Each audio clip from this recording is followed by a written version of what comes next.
러시아와 우크라이나 사태를 미리 언급한 사람들이 있었다. 바로 미래를 보는 신비한 능력이 있었던 예언가들이다.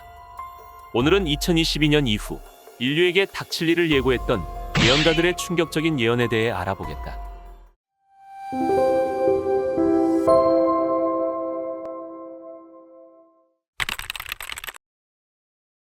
때는 1488년, 영국에서 한 소녀가 태어났다. 그녀는 앞니를 보는 신비한 능력이 있어 마을에서는 신통한 소녀로 불렸다. 그녀는 성인이 된 이후 토비 쉽톤과 결혼하면서부터 쉽톤 부인으로 불렸다. 그녀는 참사가 일어나 사람들이 고통에 시달릴 것이라며 미래의 이야기를 하고 다녔다. 기분 나쁜 소리를 좋아할 사람이 누가 있을까? 사람들은 그녀가 저주하고 다닌다고 생각해서 마녀로 낙인이 찍히게 된다. 하지만 그녀는 마녀로 몰려 사람들에게 미움받으면서도 죽을 때까지 명상과 예언을 계속했다. 그녀는 자신이 죽을 날짜까지 예언했으며 1561년 어느 날 73세를 일기로 세상을 떠난다. 그녀가 잠들어 있는 비문에는 여기에 거짓을 말한 일이 없었던 이가 잠들다 라고 쓰여 있으며 영국 최고의 예언가이자 진정한 예언가라는 의미로 그녀의 이름 앞에 마더를 붙여 마더 쉽톤으로 불렸다. 마더 쉽톤이 죽은 뒤 그녀의 친필로 기록된 5개의 두루마리 예언은 현재 영국의 한 교회에 보존되어 있다. 마더 쉽톤의 예언은 주로 영국의 미래였지만 다수의 지구촌 곳곳에서 벌어질 미래 예언과 불운한 인류의 미래도 예언하였다. 그녀의 수많은 예언 중 그동안 미공개되었던 예언이 1980년경에 발표되면서 다시 한번 그녀의 예언이 주목받게 되었다. 마더 쉽톤의 예언은 현재 우리가 사는 이 시대의 문명, 즉 자동차, 비행기, 잠수함 등을 묘사하는 내용이 많으며 6.25 전쟁을 뜻하는 예언도 있었다. 여자들이 사내 같은 옷을 입고 바지를 입고 긴 머리를 싹둑 잘라버릴 때 세계의 절반은 피로 흠뻑 젖어 죽게 되리라는 예언도 있는데 마더 쉽톤이 살았던 16세기 당시에는 상상도 할 수 없었던 여성들의 패션이었기에 더욱 놀라운 예언이다. 인류의 파멸을 묘사하는 예언도 있다.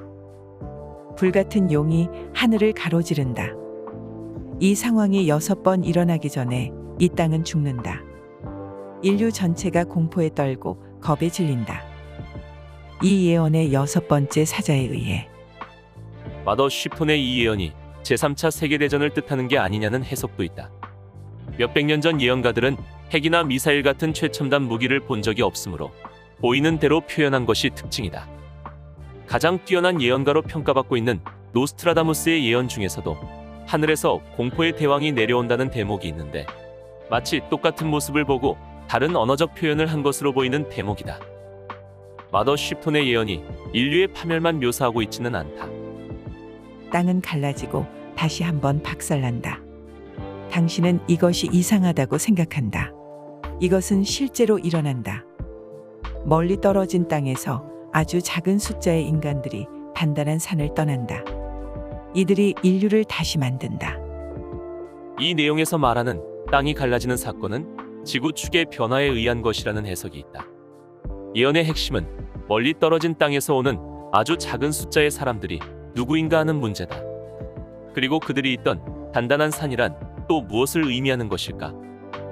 이와 비슷한 예언은 노스트라다무스의 예언에도 있다. 동양인이 자기들의 거처로부터 찾아든다. 아펜닌 산맥을 넘어 골에 다다라. 하늘과 물과 눈을 넘어오리라. 누구나가 그의 지팡이로 맞으리라. 또 다른 놀라운 사실은 마더 쉽톤과 노스트라다무스의 예언과 비슷한 상황을 성경의 요한계시록에서도 전하고 있다. 또 봄에 다른 천사가 살아계신 하나님의 인을 가지고 해돋는 동방으로부터 올라와서 땅과 바다를 해롭게 할 권세를 얻은 내 천사를 향하여 큰 소리로 외쳐 가로되 우리가 우리 하나님의 종들의 이마에 인치기까지 땅이나 바다나 나무나 해하지 말라. 마더 쉽톤과 노스트라다무스는 서양의 예언가임에도 불구하고 동방의 나라에 한 줄기 희망이 있음을 전했다.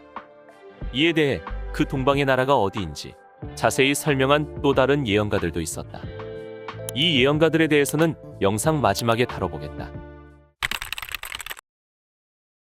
노스트라다무스는 1503년 프랑스에서 태어나 12세 때 라틴어, 히브리어, 그리스어 공부를 끝냈으며 점차 고전 문학, 수학, 의학, 점성술, 연금술 등의 전문 지식을 풍부하게 습득했다. 성장하면서 철학과 법학, 의학을 공부하여 천문학자이자 의사로 명성을 떨쳤다. 그는 백시선이라는 예언서를 집필했고 이 책 속에 세계의 미래가 모두 담겨 있다고 했다. 백시선의 원본은 프랑스 국립박물관에 소장되어 있으므로 위서 12가 전혀 없는 예언서이다. 많은 사람이 노스트라다무스가 1999년 7월을 세계 종말의 시기로 예언한 것으로 알고 있다. 그러나 이는 노스트라다무스의 대예언이란 책의 저자인 일본의 고도 벤시를 포함한 다른 전문가들이 자의적으로 해석한 결과일 뿐이다. 노스트라다무스는 1999년 7월이라는 날짜를 언급한 적이 없다. 1999 일곱 번째 달, 하늘에서 공포의 대왕이 내려오리라. 앙골무아의 대왕이 부활하리라. 화성을 전으로 행복하게 지배하리라. 불어로 되어 있는 본문의 뜻을 손상하지 않으면서 문제의 시구를 우리말로 옮긴다면 1999, 7의 달로 해석할 수 있다. 또 베프라는 단어에는 아홉이라는 뜻 외에 새로운, 신참인 이라는 뜻도 들어있다.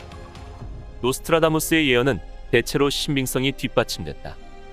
다만 몇 가지는 후세 사람들이 결과를 놓고 역으로 추적해 자기적 해석을 했다는 지적도 있다. 또 예언이 대부분 난해하게 압축된 선문답형이어서 예언가가 말하고자 하는 진리를 파악하고 분석하는 데 어려움이 따랐다. 노스트라다무스 예언의 특징은 마더 쉬폰의 예언과 마찬가지로 내용이 암호적으로 되어 있고 상당히 난해하여 다양한 해석이 존재한다. 굉장히 직접적인 예언을 하는 현대의 예언가들과는 사뭇 다르다. 그는 자신의 모든 예언이 왜 보통 사람은 쉽게 알 수 없도록 했는지에 대해 이유를 밝히고 있다. 나는 세상의 불의함 때문에 입을 다물고 나의 저작을 포기하려고도 했었다. 내가 앞으로 닥쳐올 일을 분명하게 밝혀서 쓴다면 현재 권력 자리에 있는 사람들, 종파나 각 종교의 지도자들은 그들이 진실이라고 믿고 있는 것들과 이 사건들이 대단히 다르다고 생각하고 이를 비난할 것이다.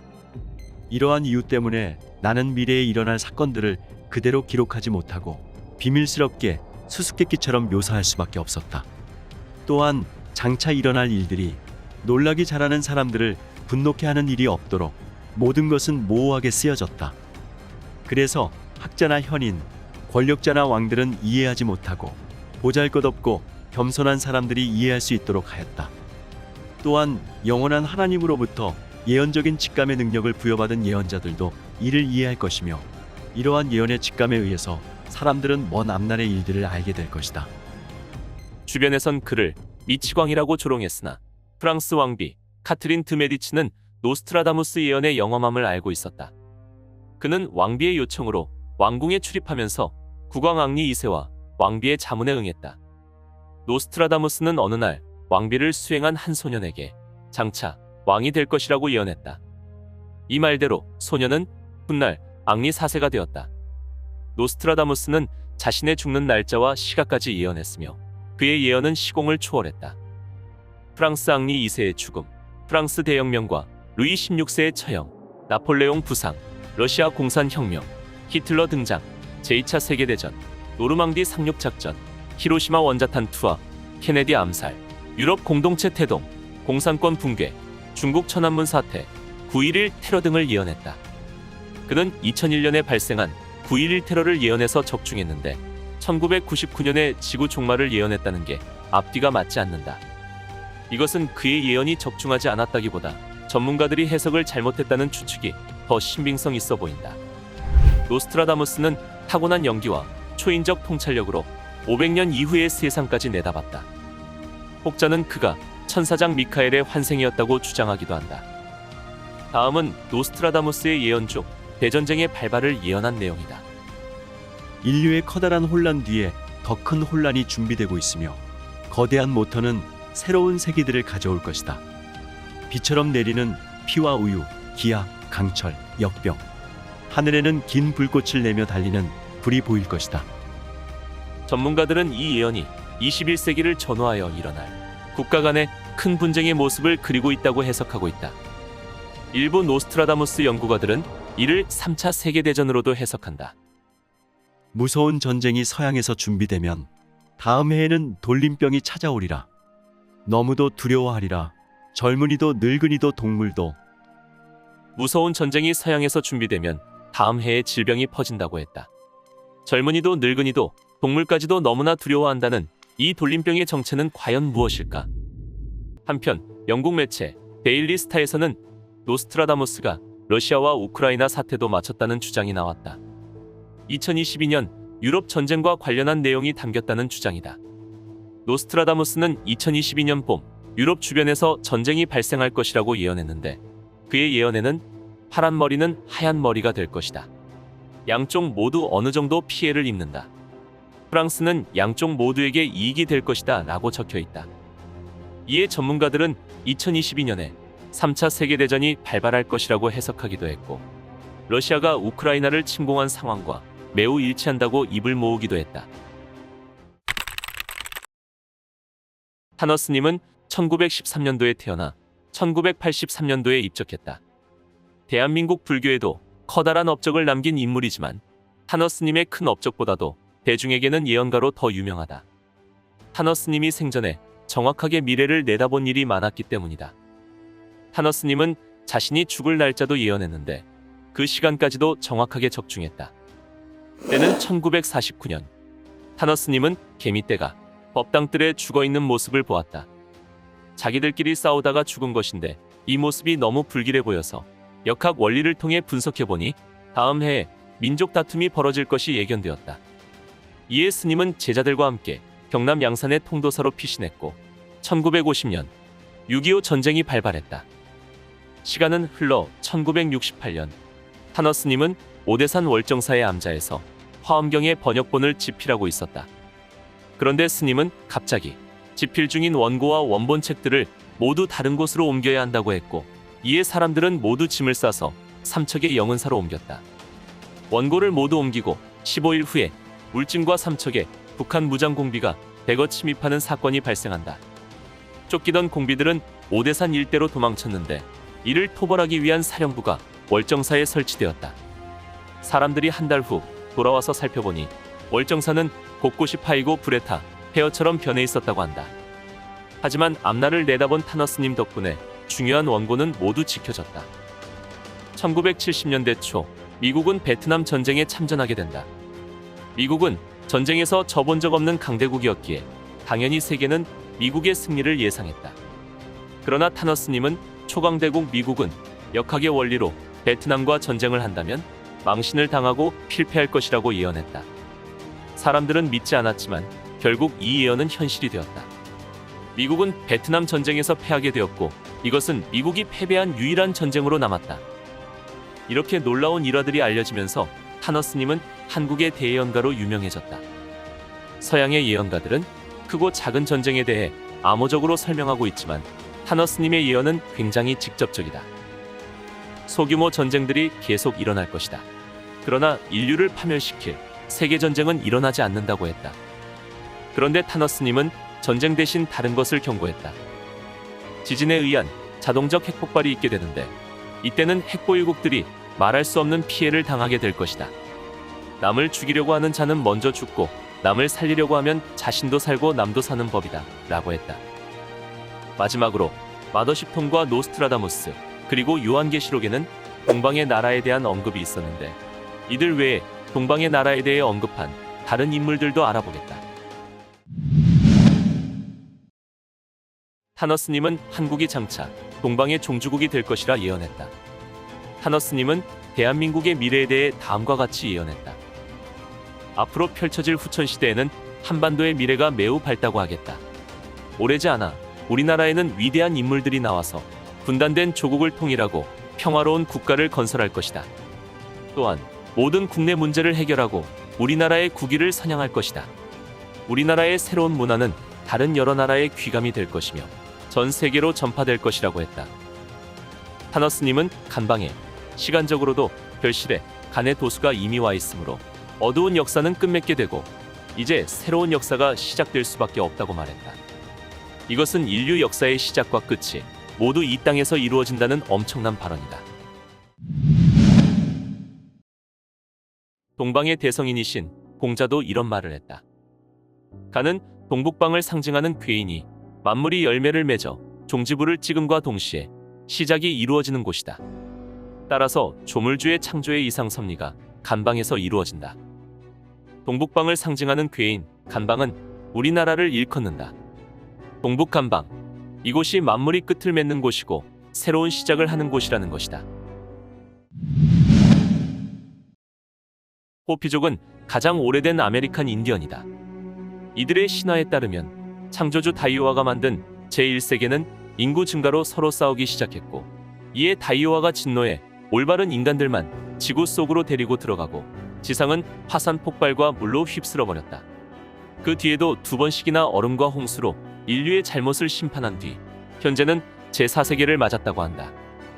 조상 대대로 구슬에 의한 예언을 계승하고 있는 호피족은 2차 대전을 끝낸 원폭의 일본 투하를 이미 1000년 전에 예언했다. 호피족의 예언은 8가지의 예언이 모두 적중한 것으로 알려져 있으며 남아있는 9번째 예언에서 그것이 현실이 되는 날이 점점 다가오고 있다고 한다. 물질 세계의 문제들은 전 세계를 일가로 묶어주는 절대자의 권능을 행사하는 영적인 존재에 의해 해결될 것이다. 미래에 5번째 세계의 출현이 시작되었다. 그것은 작은 나라, 부족, 그리고 인종상 소수에 속하는 겸손한 사람들에 의해 만들어지고 있다. 앞으로 닥쳐올 5번째 개벽전에 반드시 동방에서 형제들이 찾아온다. 5번째 새 세상을 향한 출발은 이미 시작되었다는 구절은 불같은 용이 하늘을 가로지른다. 이 상황이 6번 일어나기 전에 이 땅은 죽는다고 했던 마더십톤의 예언과 흡사하다. 그리고 소수 인종 중에 겸손한 민족에 의해 건설될 것이라는 구절은 노스트라다무스가 자신의 예언은 보잘것없고 겸손한 사람들이 이해할 수 있도록 하였다는 내용과 매우 흡사하다. 호피족의 예언에도 눈에 띄지 않는 작은 나라, 소수 인종 중에 겸손한 민족에 대한 언급이 있으며 대한민국은 동방예의 지국이라 불리는 나라이다. 기다노 케이호우 대승정은 일본 진원종 본각사 주지였다. 때는 1975년 7월. 그는 선통사라는 절에서 잠을 자고 있었는데 갑자기 한밤중에 지구인과 별반 다르지 않은 외모를 가진 외계인들이 나타났다. 자신들은 신도 아니고 부처도 아니고 지구에서 말하는 우주인이라고 자신들을 소개한 후 앞으로 지구에 닥칠 대변동에 관해 이야기해 주었다고 한다. 외계인들의 말은 일본어로 들렸고 전화로 통하는 듯이 아주 명료하게 들렸다고 한다. 그는 외계인으로부터 이런 말을 들었다. 당신 나라의 이웃 국가인 한국은 앞으로 지구상의 나라 중에서 최고의 종주국이 될 것이며 절대적인 핵심 국가가 될 것이다. 장차 한국에서는 성현 군자가 부지기수로 출세할 것이며 한국은 사해만방을 지배할 것이다. 이 지구에는 큰 변동이 있을 터인데 지각과 지축이 신축과 정립하는 현상으로서 해저였던 곳이 해면 위에 돌출하기도 하고 해면 위로 드러나 있던 섬이 물속으로 침몰하여 없어지기도 하여 지금의 세계 지도는 완전히 달라질 것이다. 일본의 경우는 약 20만 명 정도 살아남을 것이며 한국은 영광스럽게도 지구상에서 가장 많은 숫자인 약 425만 명이 구원받는 나라가 될 것이다.